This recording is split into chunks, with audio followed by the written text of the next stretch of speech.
Bienvenue, mais bienvenue, mais je suis tellement surexcitée. Il faut que je me calme. Il faut que je me calme. Je suis trop excitée. Ok. Est-ce que vous êtes prêtes, mes pépites? On commence les appels. Parce que la pépite, elle attend, là. Elle est là, elle m'a dit quand est-ce que tu m'appelles pour que je raconte aux pépites, là, mon histoire.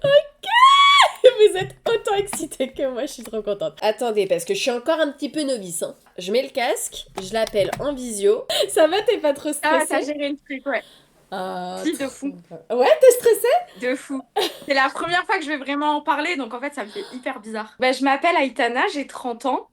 Il y a de ça un peu plus de 15 ans, j'ai vécu dans une maison qui, de prime abord, semblait tout à fait normale, tout à fait mignonne. Mes parents pensaient vraiment qu'on allait trouver la maison de nos rêves. On se projetait beaucoup dans cette maison. Très, très vite, les choses se sont dégradées pour nous. Ça a commencé avec des problèmes de travail pour mes parents, des problèmes de sommeil pour mon petit frère qui avait pas plus de 2 3 ans à l'époque. Et ça a vite dérivé sur des gros problèmes de santé. Pour mon papa notamment, qui en a beaucoup souffert. J'ai un gros problème avec cette histoire, c'est que je n'ai aucune notion de temporalité sur ce que j'ai vécu à ce moment-là. C'est-à-dire que je sais plus te dire exactement en quelle année ça s'est passé. Mon seul point de repère, c'était que mon frère venait de rentrer à la maternelle. C'est un flou complet, donc j'ai les gros événements, notamment des choses qui se sont produites directement dans ma chambre. D'accord. Et ça a été mon premier déclic. En plein été, ça c'est vraiment ce qui m'a le plus traumatisée et qui me traumatise encore aujourd'hui. Une nuit, je me réveille, j'ai l'impression d'avoir quelqu'un à ma fenêtre. C'est hyper stressant, surtout quand on est une petite jeune de 12 13 ans. Plein été, fenêtre ouverte, on a l'impression de voir quelqu'un à la fenêtre, c'est assez traumatisant. Et j'en parle à ma mère, elle me dit, écoute, on a un voisin qui est un peu bizarre, c'est peut-être lui qui se promenait dans le jardin, on sait pas. Elle prend le truc un peu à la légère. La nuit d'après, en fait, cette ombre noire que je voyais à la fenêtre, je la vois à la porte de ma chambre. Sympa. Sachant que j'ai toujours dormi dans le noir complet, porte fermée. Moi, j'ai besoin d'être enfermée quand je dors. En fait, il se passe ce truc-là. Euh, et c'est la première nuit, en fait. Enfin, la deuxième nuit, si on compte pas ce qui s'est passé à la fenêtre. En fait, à ce moment-là, j'en parle plus parce que je me sens complètement. Vous entendez plus? Tu peux parler pour qu'on voit si... Oui, est-ce que vous nous entendez? Alors du coup, tu nous disais que la masse noire était en Ouais, face de ton lit. c'était vraiment, ça a commencé à l'entrée de ma chambre et ça bougeait pas parce qu'en fait, d'un coup, j'étais réveillée et après, hyper compliqué de retrouver ma phase de sommeil normale. Et en fait, de nuit en nuit, j'ai ce truc-là qui se dessine de plus en plus et de nuit en nuit qui se rapproche de mon lit, en fait. Jusqu'au moment où c'est littéralement à côté de moi. Ok. Et là, t'as Et, quel âge? je hurle. Là, je pense que je dois avoir 12 13 ans, 13 ans Ok. peut-être. Ça arrivait du En jour au fait, lendemain? ouais, cet événement-là, ça a commencé pendant l'été. Et en tout et pour tout, vraiment, ça a dû durer une semaine, le temps que ce truc-là arrive de plus en plus proche de moi. En fait, cette nuit-là, je me réveille, je hurle. Je finis ma nuit hors de ma chambre. Enfin, si on peut finir sa nuit dans ces conditions-là, c'est très compliqué. En fait, le lendemain matin, quand je me suis retrouvée au petit-déj avec mes parents, j'ai dit c'est terminé, je ne dormirai plus dans ma chambre en fait. Mm, mm. C'était hors de question. S'en sont suivis après d'autres problèmes qu'on a accumulés vraiment. Que ce soit mes parents, moi, mon petit frère qui a pas mal subi aussi, mon petit frère qui ne pouvait plus dormir dans sa chambre non plus, on n'a jamais compris pourquoi. Maintenant, si on l'a compris. Ça a été hyper complexe. On a vraiment eu des périodes hyper compliquées dans cette maison. Donc moi, j'ai fini par prendre la chambre d'amis. Et jusqu'au moment où on a déménagé de cette maison, j'ai dormi dans la chambre d'amis. Quand on avait des amis qui dormaient à la maison, qui dormaient dans ma chambre, c'était insupportable pour eux, ils dormaient mal, c'était hyper complexe. Et jusqu'au jour où mes parents prennent la décision de déménager pour tout un tas de raisons. En fait, on se retrouve à faire un apéro avec nos voisins. Et tout se passe bien, tout le monde rigole. Puis à la fin du repas, nos voisins nous disent, bah, maintenant que vous partez, on va pouvoir vous raconter l'histoire de la maison. Maintenant que vous Et, partez.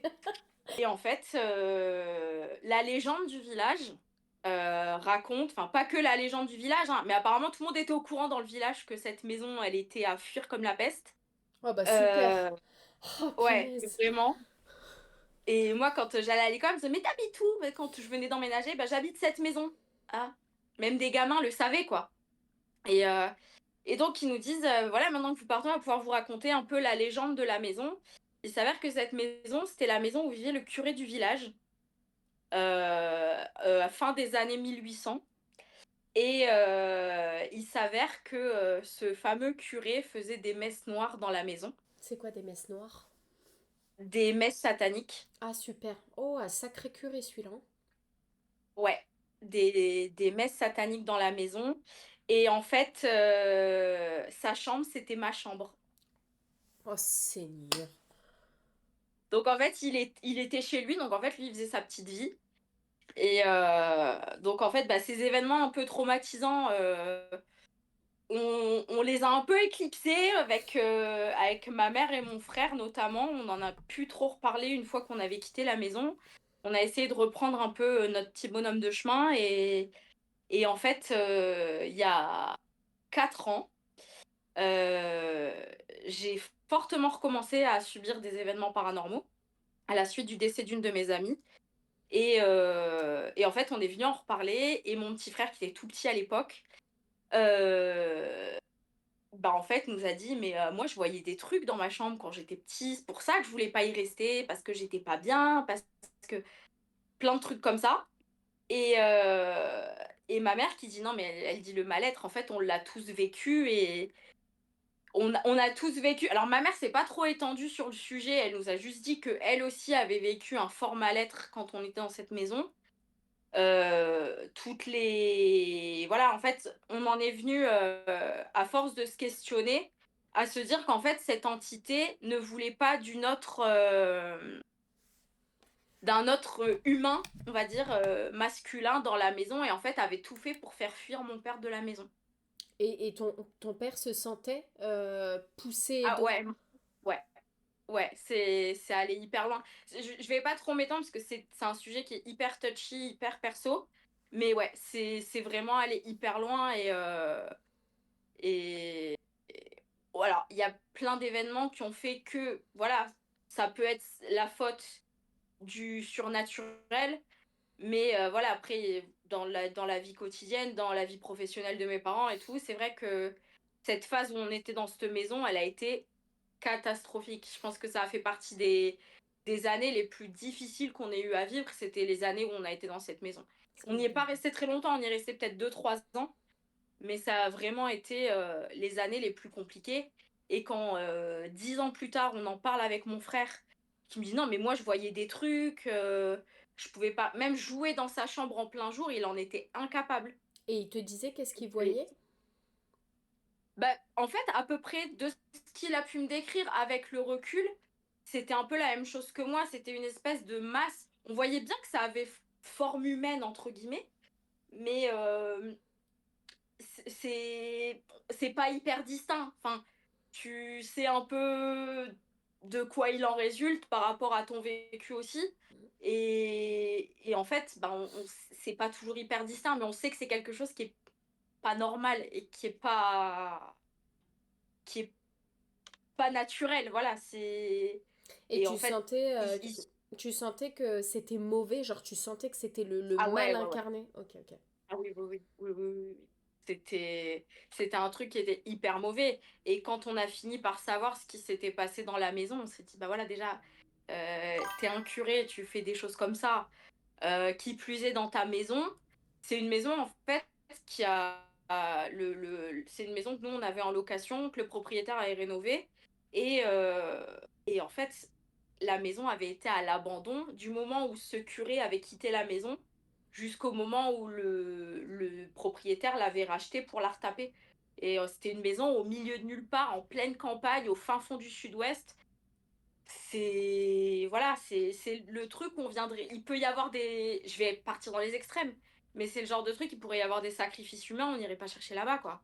Bah oui, finesse, c'est une dinguerie. Et- Ouais, c'était un truc de fou. Et, euh, et en fait, à partir de ce moment-là, je me suis sentie vachement plus sensible au paranormal, Ok. où on a cette impression, en fait, j'ai une sensibilité particulière que j'essaye un petit peu de développer, mais je me mets encore pas mal de barrières. Et en fait, très régulièrement, du coin de l'œil, j'ai vraiment l'impression de voir quelque chose qui peut être dans le coin de la pièce ou c'est jamais quelque chose de très distinct, mais je sais que je suis pas toute seule en fait. Dans ton champ de Et vision, tu vois quelqu'un. Tu vois quelque ouais, chose. vraiment à l'extrémité de mon champ de vision, je vois quelque chose et des fois, ben, ou alors des trucs qui passent. Ça m'est déjà arrivé en voiture. C'est hyper flippant. T'es en pleine nuit sur des routes de campagne et t'as l'impression qu'il y a un truc qui passe devant ton pare-brise et t'es là, ok, ça c'est pas normal. Et il y a des moments où c'est encore plus fort que d'autres, mais ça dépend. Je suis hyper sensible au cycle lunaire. Et voilà, il y a des moments où c'est beaucoup plus fort que d'autres, quoi. Je voulais revenir sur un truc, c'est que c'est Ouais, hyper fréquent quand tu vis dans une maison hantée que tout part en cacahuète. Le couple ça va ouais. pas, des disputes sur des disputes, il t'arrive que des merdes. La santé aussi se dégrade, c'est hyper Ouais. fréquent. Mais c'est C'est exactement ça. C'est une C'est première, hein, exactement ça. c'est une première que j'entends quand même un curé qui fait des rituels sataniques dans sa maison. C'est quand même une première, mes pépites. Ouais. J'ai une question J'ai aussi de savoir, à part le soir, est-ce qu'elle ressentait autre chose, par exemple lourdeur, tristesse ou conflit? C'est une pépite qui te demande ça. Est-ce que, à Ah oui, part... alors moi de mon point de vue, moi de ce que je me souviens en tout cas de cette période, c'est que moi j'ai eu cette phase qui a été hyper courte au final de terreur nocturne, on va dire, qui a fait qu'au bout d'un moment, voilà, ça m'a tellement terrifiée que je pouvais plus rester dans ma chambre. Et par contre, ouais, après en avoir parlé avec ma mère se sentait extrêmement déprimée de par tout ce qu'il y avait de mauvais qui s'était accumulé dans notre quotidien, dans notre vie de famille. Elle supportait plus d'être à la maison. Ma mère, en dehors quand elle ne supportait plus d'être seule à la maison. Si elle n'était pas au travail, enfin voilà, c'est en fait quand nous on était à l'école, elle était au travail et elle ne rentrait à la maison que quand on était là. Parce que mon père a dû partir un temps de la maison et de par ses problèmes de santé. Et donc en fait, elle s'est retrouvée seule dans la maison avec nous. Et elle ne supportait plus d'être seule dans la maison. Et elle nous le disait, c'était hyper pesant pour elle de, de vivre là, de par la pression du quotidien qu'elle subissait, de devoir être toute seule avec ses deux enfants. Et aussi cette chose un peu inexplicable de dire j'ai une pression dans ma maison, je suis pas à l'aise dans ma maison. Elle se sentait Elle observée? dormait. Ah ouais, ouais, ouais, ça. Et elle m'a toujours dit, ça a toujours été. Elle m'a parlé de la salle de bain et mon frère aussi m'a parlé de la salle de bain. Intéressant la salle de Mon frère bain. ne supporte. Ouais, mon frère n'a jamais supporté d'être seul, qu'on le laisse seul dans la salle de bain. Juste lui dire va te brosser les dents et reste dans la salle de bain, Impossible. c'était pas possible. Ouais. Et ma mère aussi a ressenti des trucs dans la salle de bain. Donc et voilà, c'est ce sentiment d'être observé, etc. Et malheureusement, mon frère était hyper petit à l'époque. Et je pense qu'aujourd'hui, il serait plus capable d'expliquer vraiment et de se souvenir ce qu'il a Bien sûr, vécu. ouais. Mais ça a dû être quelque chose d'hyper hardcore aussi pour lui. Parce que les crises qu'il faisait pour ne pas aller se coucher, Ah, c'était mesquine. d'une violence. Et il finissait toujours dans la chambre de mes parents parce que pour lui, c'était inconcevable d'aller se coucher. Bah, il voyait des Et il ne choses. dormait qu'entre mes parents. Et jusqu'à très tard, il n'a dormi qu'entre mes parents. Et est-ce Même une que... fois qu'on avait déménagé, ça l'avait traumatisé. Ah voilà, c'était ça ce que j'allais te demander. Est-ce que quand vous avez déménagé, il a pu redormir tout seul, voilà, reprendre des habitudes normales ou pas? Bien après, il y a Ouais. eu un petit temps, on a changé de maison d'une très vieille maison, on est passé à une maison très moderne, qui était plus du tout disposée pareil, etc. Nos chambres étaient beaucoup plus proches les unes des autres. Donc, je pense qu'en fait, au début, il a redormi avec mes parents encore pendant quelques mois. Et puis, petit à petit, il a commencé à reprendre ses nouvelles habitudes. Il a aussi changé d'école. Donc, ça a peut-être changé pas mal de choses dans sa routine qui ont fait que petit à petit, au début, je me souviens que ma mère, elle était obligée d'aller avec lui dans son lit pour l'endormir, quitte à passer les nuits avec lui dans sa chambre. Mais au moins, il était dans sa chambre. Et puis petit à petit, bah, il a grandi. Je pense qu'il a peut-être un peu oublié aussi ce qui s'était passé. Et il a eu plus la confiance de dormir seul dans sa chambre. Mais mon frère ne dormira jamais dans le noir complet et ne dormira que très rarement la porte fermée. S'il est seul, il dormira pas la porte fermée. Et aujourd'hui, il a 20 ans. Ah, ça l'a traumatisé, ça l'a trauma. Ah ouais. Ouais, ouais. Là, je lui ai dit, je dis, ah tiens, si il regarde tes vidéos, alors il regarde pas les threads d'horreur, mais ça lui est déjà arrivé de regarder les anecdotes vendeuses, etc. Et je lui dis, tiens, je vais passer en live avec Cam, est-ce que tu veux regarder? Il m'a dit non. Non, mesquine. En fait, il supporte pas tout ce qui est paranormal, du coup. Il a été Non. traumatisé. Oh là Ouais. là là là. Oh Il est là là. flippé. Il est flippé de ça. Et il est ouvert à tout ça. Mais faut pas lancer un débat, il va quitter la pièce, quoi. Et est-ce que C'est toi, hyper compliqué pour les lui. manifestations se passaient que dans la chambre ou même quand t'es parti dormir dans le salon, tu ressentais des choses, t'entendais peut-être des choses bouger, des manifestations physiques? Non, pour le coup, ça, j'avais pas. C'est vraiment ce qui s'est passé dans ma chambre qui a été Bah, traumatisant. hyper traumatisant. Et juste ça, ça m'a suffi. Mm, Mais le fait d'être dans cette maison, déjà, enfin, on s'est vite. Le fait de ressentir aussi le mal-être des uns des autres, de subir la situation, en fait, a fait que, ben, ça a peut-être fait aussi un amalgame de tout et où on s'est senti hyper mal au final, quoi. Il y a Mais moi, Audrey c'est vrai qui... qu'au dehors de ma chambre, Ouais. j'ai pas eu tout ça. Il y a Audrey qui te demande est-ce que ça continue toujours aujourd'hui? Non. Alors, Dieu merci, ça, j'y ai plus droit. Tant que, voilà, une fois qu'on a eu quitté cette maison, ça a été. Après, voilà, c'est les petites manifestations gentilles que je peux avoir. D'autres événements traumatisants comme ça. Non, je touche du singe. J'espère que ça ne va plus m'arriver. Parce que voilà, c'est vu comment ça m'a marqué à l'âge que j'avais, aujourd'hui, si ça venait à se reproduire, je pense que ce serait encore pire. Mais on n'est pas à l'abri, on n'est pas à l'abri. Et j'ai beau tout faire pour protéger ma maison, pour voilà, essayer de purifier mon environnement, etc. On n'est jamais à l'abri. Quelquefois, un truc qu'on écoute, voilà, on sait jamais. Enfin, en plus, je suis hyper superstitieuse.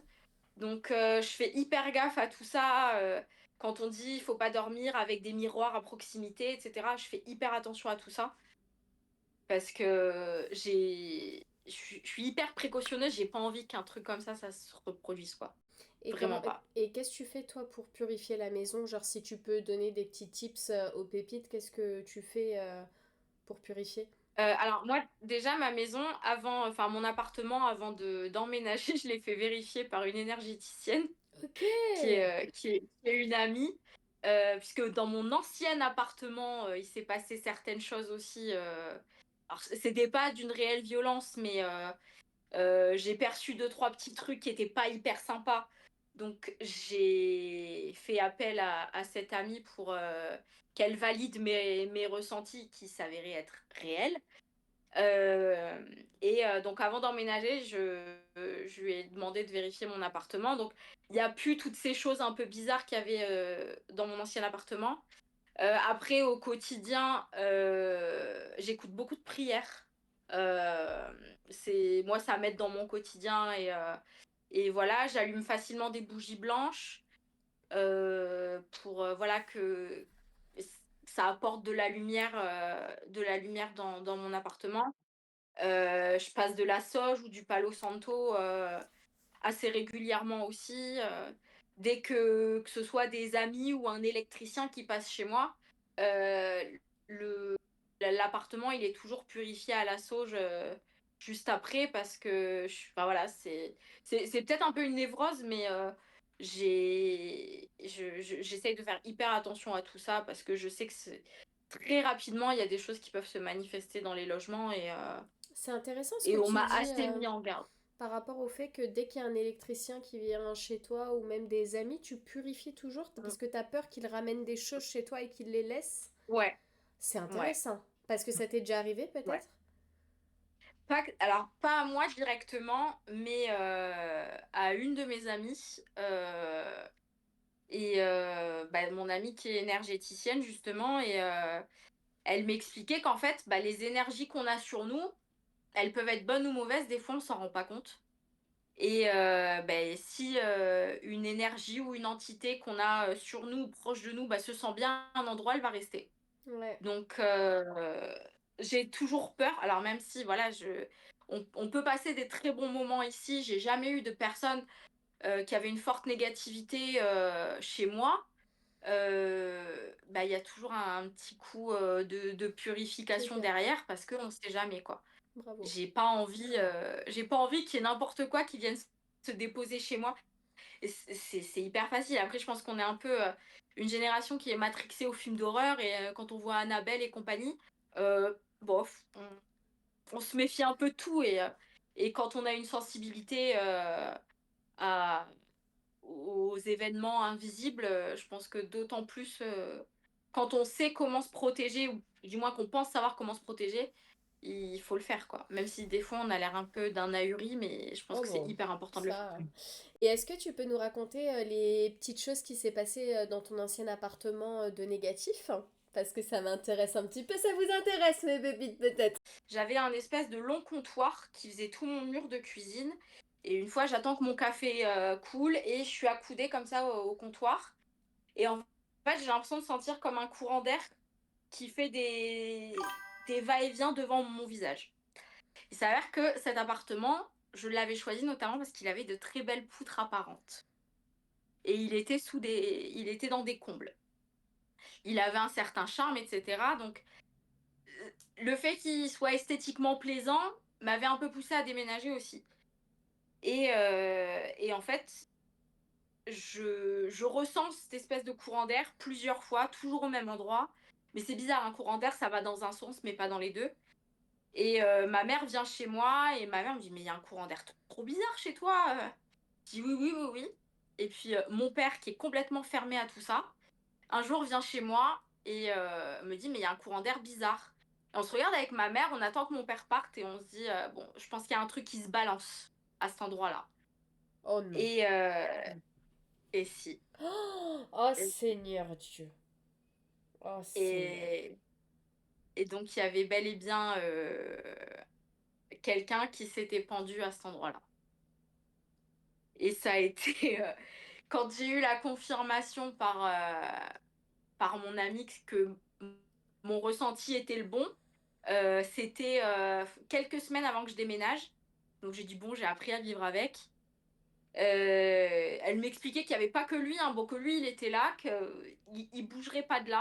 Et qu'il y avait aussi un animal mort qui était dans mon appartement. Donc est-ce que c'est mon chien que j'ai perdu? Est-ce que c'est un autre animal? Je le saurais pas, mais il y avait aussi un animal qui était là. Et, euh, et quand la dernière petite anecdote, ma maman qui elle aussi est très sensible à tout ça, mais ma mère voit plus nettement que moi. Il s'avère que je ne peux pas faire l'état des lieux de sortie de cet appartement. Et c'est ma mère qui y va. Et la dame qui fait l'état des lieux prend des photos parce qu'il y avait des taches sur les murs, etc. Et elle fait des photos avec flash, sans flash, hein. Et quand elle met son iPad sur la zone où il y a les poutres, ma mère me dit, Aitana, je te jure que je l'ai vu. Elle a vu le pendu. elle l'a vu, elle me dit, je sais pas l'expliquer, c'était hyper furtif, mais je l'ai vu. Elle l'a capté. Elle dit, Ok. et je lui dis, et j'ai tout fait pour essayer de récupérer les photos de cet état des lieux, et mon ancien propriétaire a jamais voulu me les envoyer, mais je suis sûre qu'il devait y avoir quelque chose sur ces photos. Ma mère m'a dit, je l'ai vu au moment où elle a pris la photo avec le Avec le flash flash. et je l'ai vu sur l'écran de l'iPad. Je l'ai pas vu en normal, je l'ai vu sur l'écran de l'iPad. Donc la photo a été prise et j'ai tout fait pour récupérer ces photos et du jour où j'ai quitté le logement, en fait, le propriétaire a arrêté de répondre à mes messages. Donc ça a été terminé, j'ai jamais pu récupérer les photos. Est-ce que dans cet appartement, t'as eu des manifestations ou alors c'était juste voilà ce pendu que bah, t'as eu l'explication du froid là. Est-ce que Ouais, t'as eu d'autres il y a choses? vraiment eu ça. Non, ça a été vraiment ça. Après, j'avais un mal-être dans cet appartement, mais est-ce qu'il s'explique par, Bien sûr, ouais. Le entre guillemets, paranormal. le paranormal, les énergies de cet appartement, ou de par le fait que bah, j'ai un peu subi l'emménagement dans cet appartement et où tout a été hyper précipité, où j'ai pas pu faire les choses comme je voulais, etc. Ça, je le saurais jamais. Mais c'est vrai que l'énergie dans cet appartement, je supportais pas d'être chez moi.